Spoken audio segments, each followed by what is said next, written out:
Okay, we are live. Let me get Facebook. There we go. We're caught up. All right, we will go ahead and get started. Dave's on with us. Good morning, Dave. Thanks for joining. Happy Cinco de Mayo. We were just talking about that. All right, well, good morning, everybody. I am Jamie Chavez. I'm the president and CEO of the Westminster Chamber of Commerce. Thanks for joining us for this broadcast on Cinco de Mayo. We are talking today about the book Who Better Than You, and by William Packard. William or Will? Will Packard. Yeah. We'll get into that a little bit more, but that is the book for this month's book club. We are meeting May 29th, which is off of our normal schedule. So if you attend the book club, please note that we are meeting on May 29th at 4 o'clock at Cocopelli Beer Company. So we hope to see you there. So I'm going to jump right in. I'm here with Brett Popish and Bryan, the moderators of the Readers Professional Development Book Club. And so let's jump right in. Why did we choose this book this month? Well, so this book was mentioned to me by a chamber member, actually, who read it. She had good things to say about it.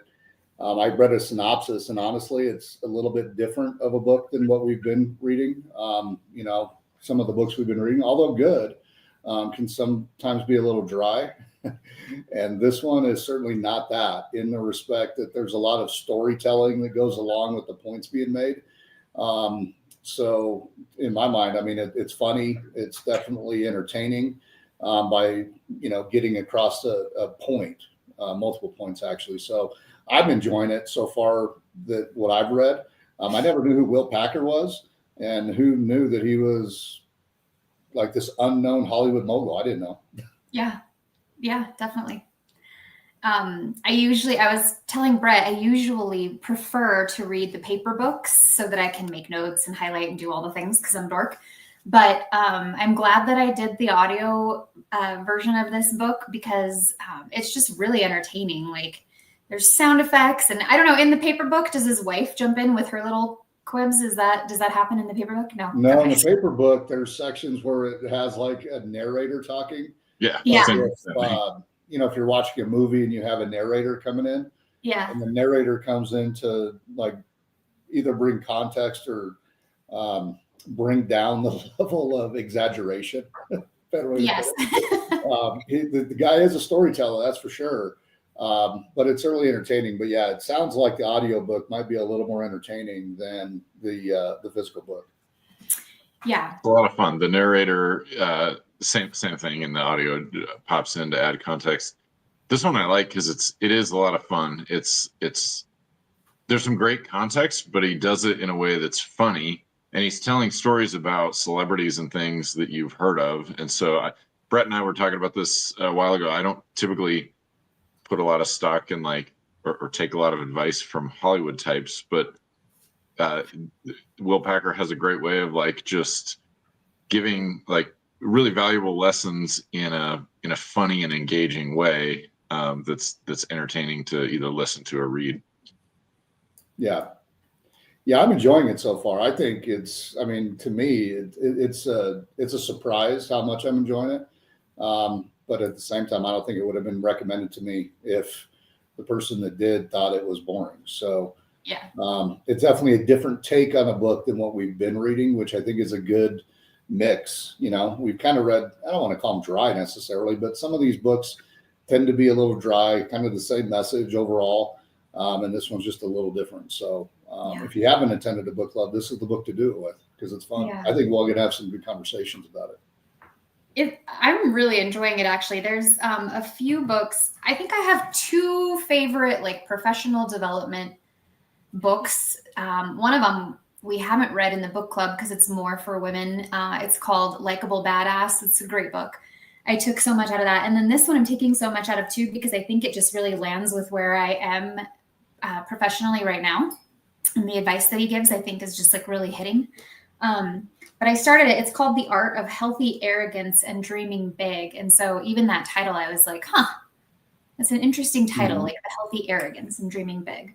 So I don't know how far you guys have gotten in the book, but what are some of the key themes or takeaways that you're excited to explore with the group?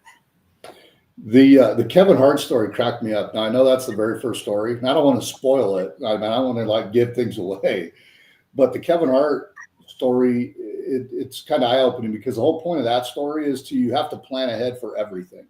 You know, the idea of getting into business and not forecasting or foreseeing, 5-10 steps down the line to think, okay, what could happen? How do I plan to mitigate some sort of unforeseen disaster or something? That's kind of what that story is kind of aligning to. And that's why I say the storytelling piece is important. And it kind of reminds me when we read the book, Extreme Ownership, because Leif Babin and Jocko Willink, they really go into storytelling to hit home a point. They do it in a much more serious way, right? Like it's a war book. Yeah. This one is the opposite. Literally life and death. Yeah, literally life and death. And this one is like, okay, kind of life and death in the Hollywood scene, which is not life and death. But it's done in a comical way that some people I think would relate to it really easily, just in a different way. So that's good. I'm at the section now where he's talking about the shark swimming with the tiger shark. Yeah. I don't know if you guys have gotten to that yet. Yeah. But it's pretty interesting. Yeah, it's good.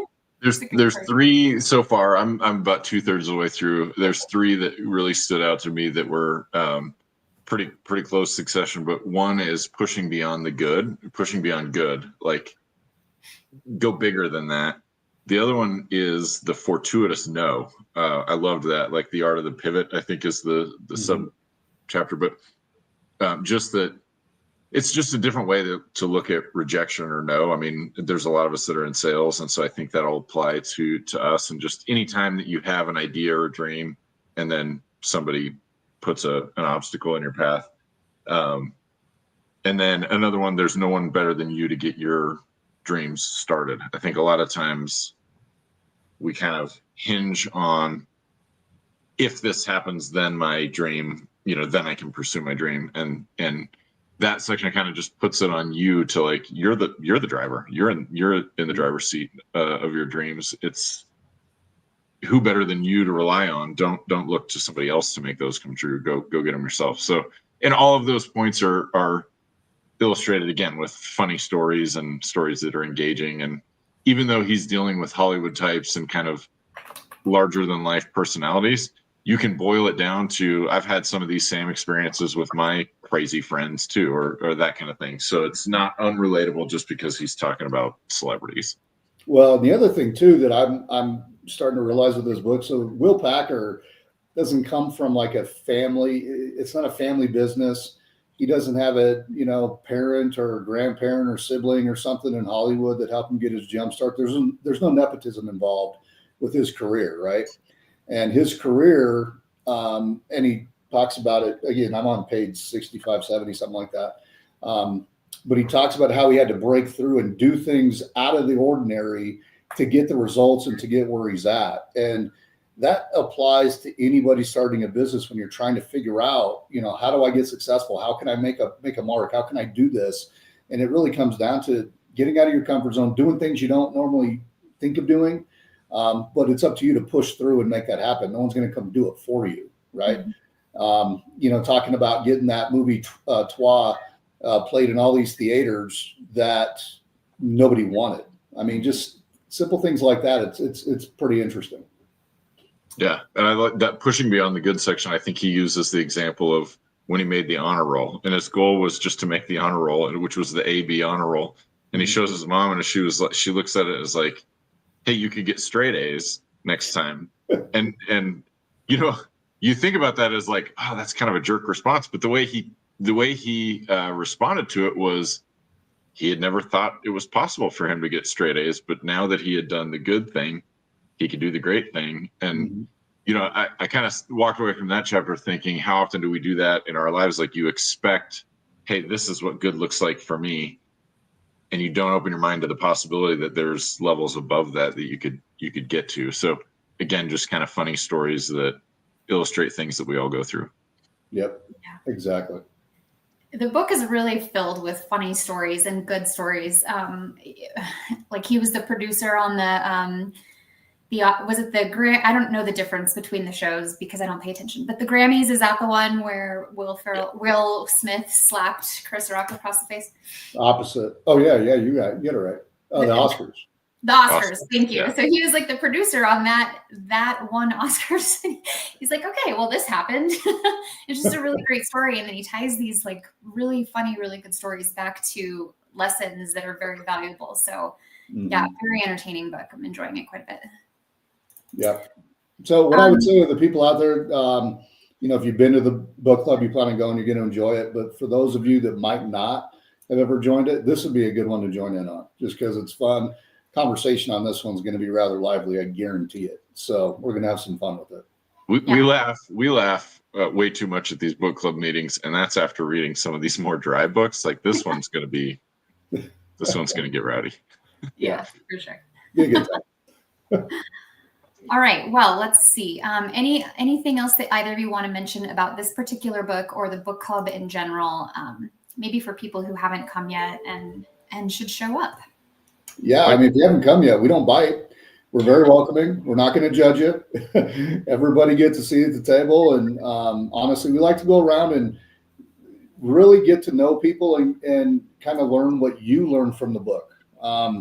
If you feel like you might be intimidated, you're not a good reader, stuff like that, don't worry about none of that stuff because we're all here just to support you, support one another. And, a lot of times you're going to gain more from the conversation in the book itself, I think.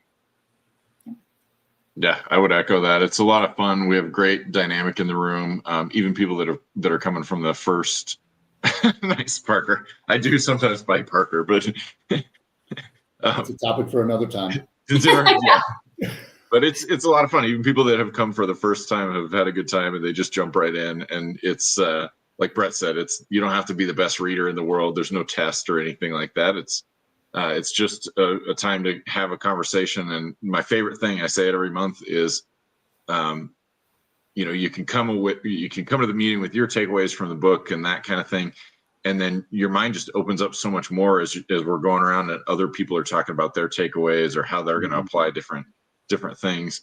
It just kind of expands and increases the impact of the book, talking about it with other people who and even though they may be in different industries, their reading and interpretation of it might open up doors and things in your mind to how you can better apply it.